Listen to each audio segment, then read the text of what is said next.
हमारा लाल रंग के बिंदिया जियो पूरा इंडिया हिला को चले देखी देखी के थाक गेलै सब आरे देखी देखी के थाक गेलै सब लागे कुछ हेरा को चले रे हमारा लाल रंग के लहंगा पूरा इंडिया हिला को चले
बड़ा ही प्यारा लाइन है जब कहना है कि अरे दिल देबै कोनो एक के आरे से हो कोनो नेक के हेरे मंदिर के प्रसाद न छियै जे बांट दियै हर एक के कि सोची सोची डेराई गेल छियै सोची सोची घबराई गेल छियै जे पूरा दिल में डर लाग गेल और कि हमारा लाल रंग के बिंदिया पूरा इंडिया हिला को चले पूरा इंडिया हिला को चले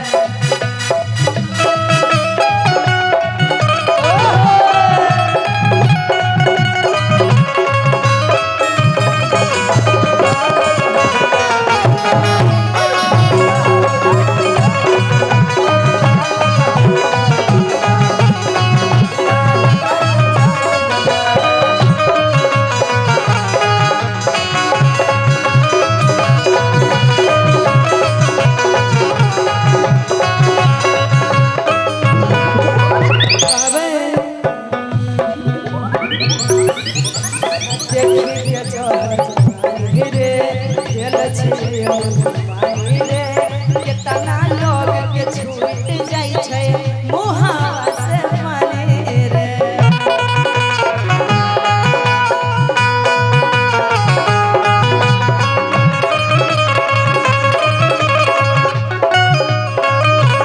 मोरा चढ़ल जवानी रे खराब छै सब रे कितना लोग के छूट जाई छै मुहावा से माने रे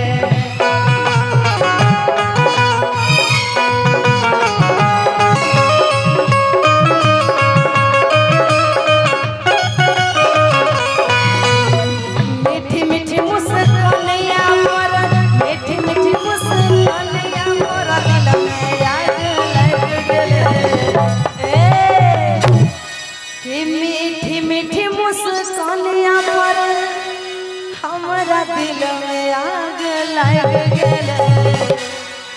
कि हमारा लाल रंग के बिंदिया पूरा इंडिया हिला के चले लाल रंग के बिंदिया देख देख सब खाई गेल छै देख देख सब खाई गेल छै मन के पागल बनाएंगे कि हमारा लाल रंग के लहंगा पूरा